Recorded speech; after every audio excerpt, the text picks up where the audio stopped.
بسم اللہ الرحمن الرحیم۔ اسلام کا عقیدہ یہ ہے کہ حق جل شانہ ان تمام نقائص اور عیوب سے پاک اور منزہ ہے، اور حضرت عیسیٰ علیہ السلام خدا تعالیٰ کے برگزیدہ بندے اور رسول برحق تھے۔ دشمنوں نے جب ان کو صلیب دینے کا ارادہ کیا تو حق تعالیٰ شانہ نے حضرت عیسیٰ علیہ السلام کو زندہ آسمان پر اٹھا لیا اور ان کے دشمنوں میں سے ایک دشمن کو ان کا ہم شکل بنا دیا۔ دشمنوں نے اس کو مسیح سمجھ کر قتل کر ڈالا۔ شروع میں خوش ہو گئے کہ ہم نے مسیح ابن مریم کو قتل کر ڈالا، بعد میں جب اپنے آدمی شمار کیے تو ایک آدمی کم نکلا۔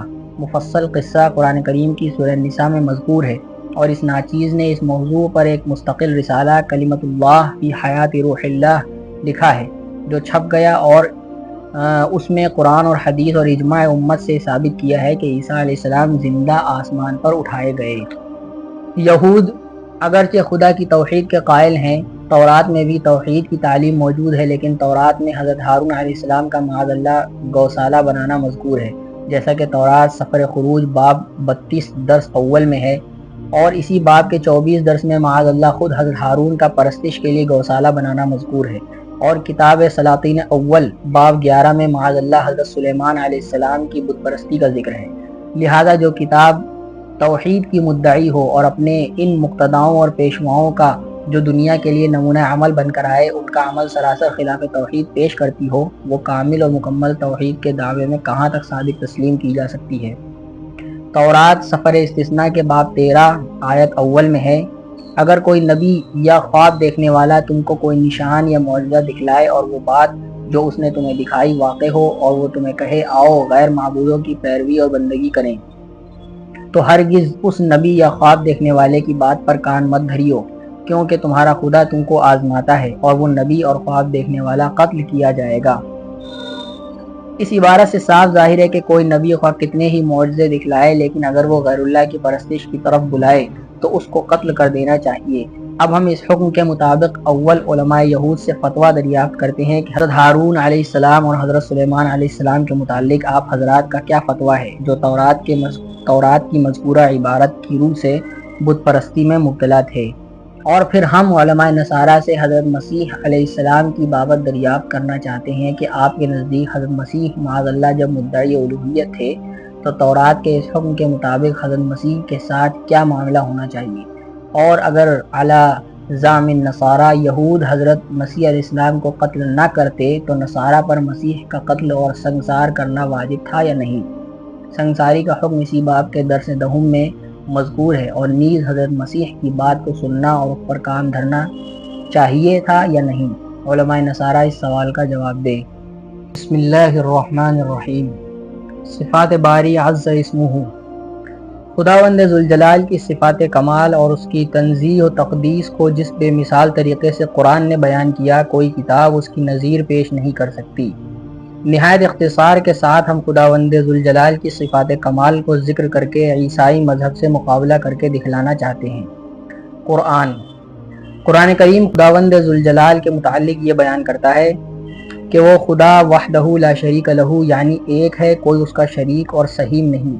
قال تعالی وَإِلَٰهُكُمْ إِلَٰهٌ وَاحِدٌ لَا إِلَٰهَ إِلَّا هُوَ الرَّحْمَٰنُ الرَّحِيمُ۔ بائبل۔ اور اس کے بالمقابل نصارہ یہ کہتے ہیں کہ خدا ایک نہیں بلکہ تین میں کا ایک ہے، جس طرح ہندوؤں کے نزدیک کرشن اور بھیشن اور برہما تین خدا ہیں۔ قرآن۔ خدا غنی اور بے نیاز ہے، وہ کسی کا محتاج نہیں، اور سب اس کے محتاج ہیں۔ قال تعالی یا ایھا الناس انتم الفقراء الی اللہ واللہ هو الغنی الحمید، وقال تعالی واللہ الغنی وانتم الفقراء۔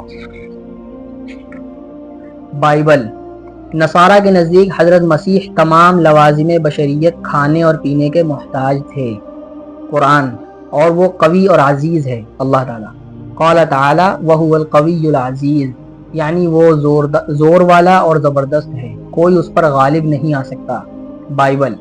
نصارہ کے بیان کے مطابق خداوند یسوع مسیح اپنے پیدا کیے ہوئے بندوں سے عاجز تھے، اور ان کے دشمن جو انہی کے پیدا کیے ہوئے تھے وہ قوی اور زبردست تھے۔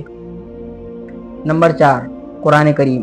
وہ حی قیوم ہے، یعنی زندہ ہے، موت کا طاری ہونا اس پر محال ہے، اور وہ سب کا سنبھالنے والا ہے۔ قال تعالی اللہ لا الہ الا هو الحی القیوم لا تأخذه سنة ولا نوم له ما في السماوات وما في الأرض من ذا الذي يشفع عنده إلا بإذنه يعلم ما بين أيديهم وما خلفهم ولا يحيطون بشيء من علمه إلا بما شاء وسع كرسيه السماوات والأرض ولا يؤوده حفظهما وهو العلي العظيم۔ بائبل نمبر 4، نصارہ کے نزدیک خداوند یسوع مسیح کو ان کے دشمنوں نے مار ڈالا اور 3 دن تک قبر میں مدفون رہے۔ حضرت مسیح سوتے بھی تھے اور ان کو اونگ اور نیند بھی آتی تھی۔ قرآن کریم نمبر 5، وہ سمیع و بصیر ہے، ایک ہی آن میں سارے عالم کی مختلف آوازیں بلا کسی التباس اور اشتباہ کے سنتا ہے، اور تاریک رات میں سیاہ چیٹی کی حرکت بھی اس کی بے چوں و چگوں نگاہ سے مخفی نہیں۔ قال تعالی لیس کمثلہ شیء وہو السمیع البصیر، وہ بے مثل ہے اور سننے والا اور دیکھنے والا ہے۔ بائبل، حضرت مسیح میں یہ صفت نہ تھی۔ حضرت مسیح سارے عالم کی آوازیں نہیں سنتے تھے اور نہ سب کو بیک وقت دیکھتے تھے۔